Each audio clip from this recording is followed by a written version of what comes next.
Walaupun ada kita berjamaah, tetapi jaraknya hampir berjamaah. Tapi ini mohon maaf Bapak Ibu sekalian, tak pada pantungan. Kenapa? Karena kejadian semalam begitu satu pantun di mukadimahnya, anak-anakku begitu sepantungan. Awak pikir yang kita ujian seorang supaya pantungan. Jalan-jalan kota Batam buat puji berlari itu seorang. Ini awak teke. Dan tak kali pantungan ini. Alhamdulillah, alhamdulillahilladzi an'ama 'ala bi ni'matil iman wal islam. Wassalatu wassalamu ala sayyidina Muhammadin khairil anam wa ala alihi wa sahbihi kiram. Asyhadu an la ilaha illallah wahdahu la syarika lah wa asyhadu anna sayyidana Muhammadan abduhu wa rasuluh alladzi la nabiyya ba'dahu. Subhanaka la ilma lana illa ma 'allamtana innaka antal alimul hakim. Allahumma shalli ala sayyidina Muhammad wa ala ali sayyidina Muhammad. Faqala Allah Ta'ala fil Qur'anil 'azim, a'udzu billahi minasy syaithanir rajim, wasta'inu bis-sabri was-salah wa innaha lakabiratun illa 'alal khashi'in. Shadaqallahul 'azim. Yang sama-sama kita hormati dan kita muliakan yaitu Ketua Badan Kemakmuran Masjid Ummi Kalsum. Kemudian yang sama-sama kita hormati Bapak Penasehat, seluruh jajaran kepengurusan. Kemudian yang sama-sama kita hormati juga dan kita muliakan tokoh agama, tokoh masyarakat. Hadir bersama kita Al-Ustaz Fadzali Nasution. Kemudian yang sama-sama kita hormati juga orang-orang tua kita, jamaah hadirin wal hadirat, anak-anak ustaz sekalian, walaupun ada di luar tak tahu tadi perhatian tentang alim. Ampun king, awak cakap apa dia pula. Semuanya kita insya-Allah diberikan rahmat oleh Allah. Amin amin Allahumma amin. Tak bosan kita selalu kita panjatkan puja dan puji syukur kehadirat Allah Subhanahu wa taala dengan senantiasa kita ucapkan kalimat thayyibah yaitu alhamdulillahirabbil alamin. Mudah-mudahan dengan ucapan ini mengantarkan kita menjadi orang-orang yang selalu mensyukuri nikmat Allah. Kemudian salawat dan salam mari sama-sama kita sampaikan keharibaan baginda ruh junjungan alam Nabi besar Muhammad sallallahu alaihi wasallam. Dengan ucapan Allahumma shalli ala sayyidina Muhammad menjadi pengantar untuk kita akan mendapatkan syafaat dari Nabi Muhammad. Dan terlebih lagi kiranya kita bermohon kepada Allah, kitalah orang-orang yang layak akan bertemu dengan Nabi Muhammad. Amin amin ya rabbal alamin. Amin amin ya rabbal alamin. Bapak Ibu yang orang tua kami yang dimuliakan Allah Subhanahu wa taala. Ramadan fungsi dan tujuannya salah satunya adalah sebagai syahrul tarbiyah. Apa itu? Sebagai bulan pendidikan, sebagai bulan pelatihan. Allah menghadirkan Ramadan kepada orang-orang yang beriman, yang memiliki hatinya itu iman dan pikirannya iman kepada Allah. Itu adalah sebagai bentuk pembinaan kepada mereka. Maka di awal ayat surah Al-Baqarah itu Allah panggil bukan orang-orang muslim, bukan orang-orang daerah simpang mangga saja, tapi yang merasa beriman. Ya ayyuhalladzina amanu kutiba alaikumussyam. Diwajibkan kepada orang beriman tersebut untuk siam, berpuasa. Untuk apa? Untuk la'allakum tattaqun. Nah, di Ramadan ini dikatakan syahrul tarbiyah agar kita terdidik, agar kita terlatih untuk menggapai satu predikat yang ingin kita capai, yaitu takwa di hadapan Allah Subhanahu wa taala.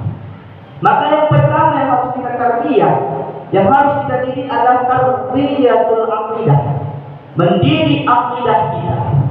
Mendidik bagaimana kita itu semakin kuat keyakinan kita kepada Allah. Bagaimana kita itu semakin besar kepercayaan kita kepada Allah Subhanahu wa taala. Maka Bapak Ibu yang hormati Allah Subhanahu wa taala, selalu saya katakan di mana-mana, orang beriman ini spesial. Mengapa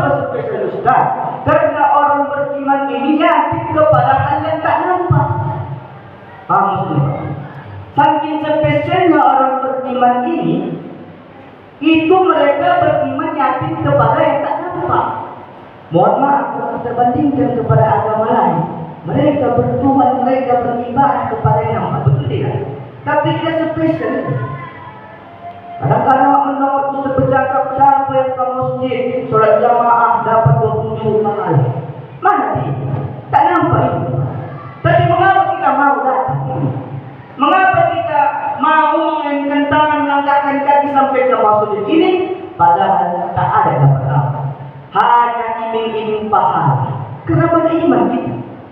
Maka selalu katakan anda di PKM selalu membuat di balik di simpang Imam Mangga itu. Siapa yang sholat di masjid Umi Kalsum satu malam libur, boleh yang ramai di sini. Jangan bodoh di sini. Kenapa? Di otak dan pikirannya itu cari libur. Tadi kan 30 malam tambah Isya. Akhir raya di baju raya dia. Begitu kan Pak? Dia beriman dan yakin kepada nampak. Maka sudah Allah katakan ini, saking spesialnya orang beriman, alladzina yu'minu. Sungguhnya orang yang beriman, alladzina yu'minuna bil ghaibi wa yuqimuna shalah wa mimma razaqnahum yunfiqun. Orang-orang beriman itu pasti beriman yakin kepada yang tidak nampak ghaib. Maka Allah itu ghaib, tak nampak, pahala pun ghaib, tak nampak. Cuma bisa kita rasakan. Maka ciri-ciri orang yang betul-betul kuat akidahnya, kuat tauhidnya kepada Allah, bentuk penghesaan perhambaannya kepada Allah, ketika dia sholat khusyuk. Ketika dia sholat, tak pada dipandangi siapa imamnya, siapa bilalnya, khusyuk dia sholat. Karena mengharapkan karena Allah, tujuannya Allah. Maka mohon maaf, selalu katakan ini, kalau kita sholat mohon maaf bapak-bapak, kalau bisa pakai baju koko lah, supaya khusyuk. Ini baju kaos, sudah baju kaos, ada pula tulisan di belakang. Apa tulisannya Ustaz? Kutunggu janda. Dituliskan. Begitu sholat waktu Allahu Akbar, kita buka mata, kutunggu janda. Begitu pula tulisannya.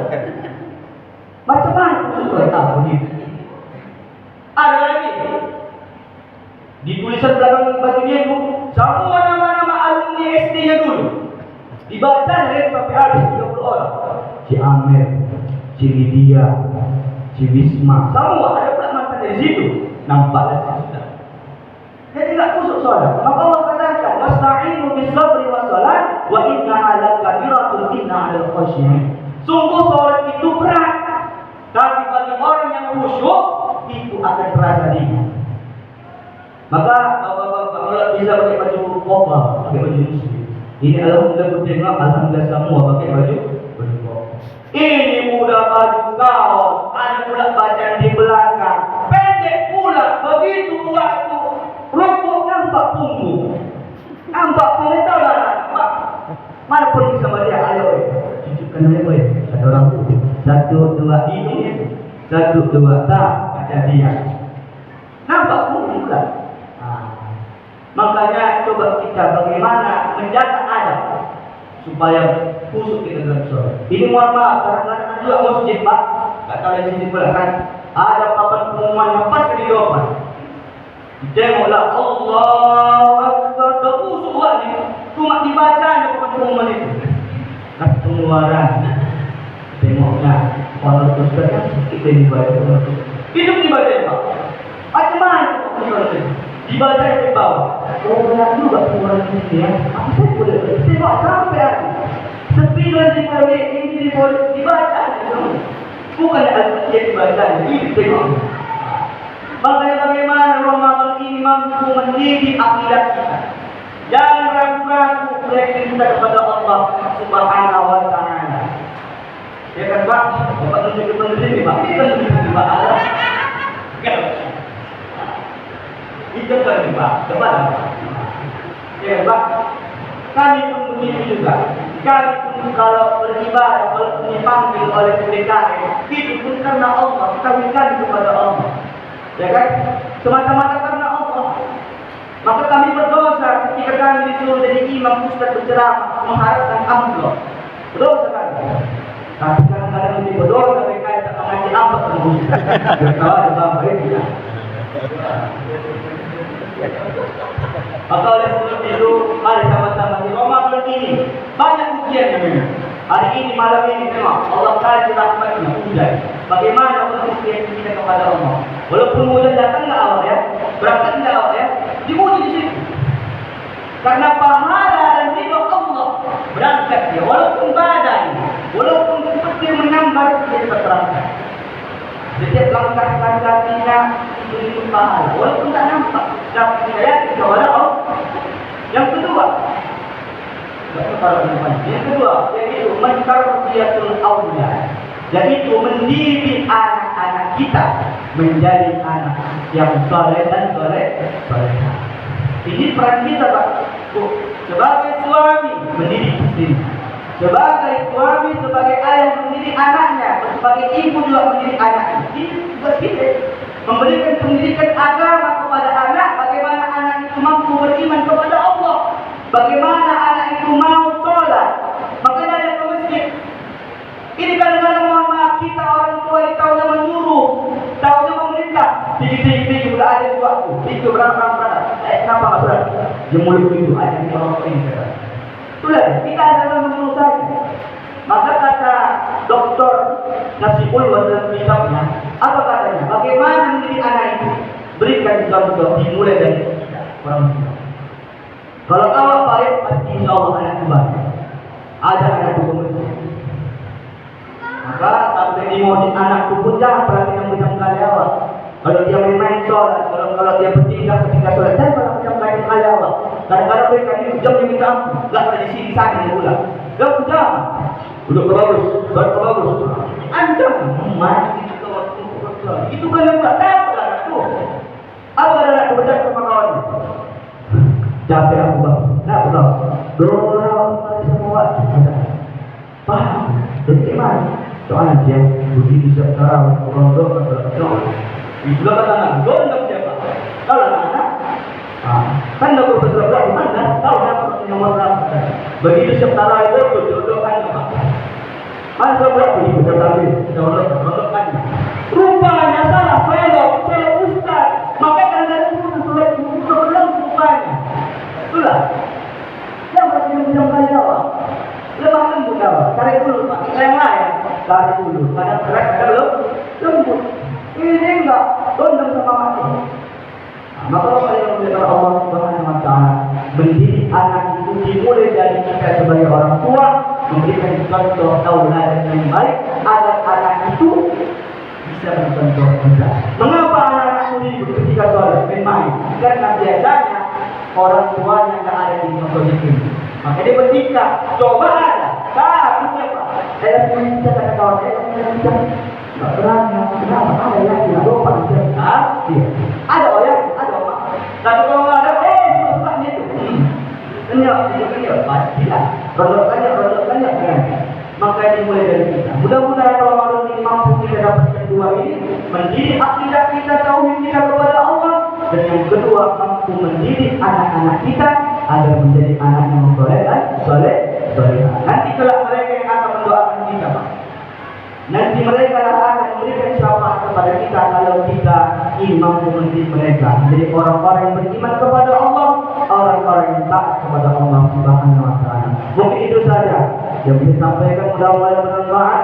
Lebih kurang mohon maaf bila ada penyampaian kurang berkenan, kepada Allah saya mohon ampun. Wassalamualaikum warahmatullahi wabarakatuh. Waalaikumsalam warahmatullahi wabarakatuh.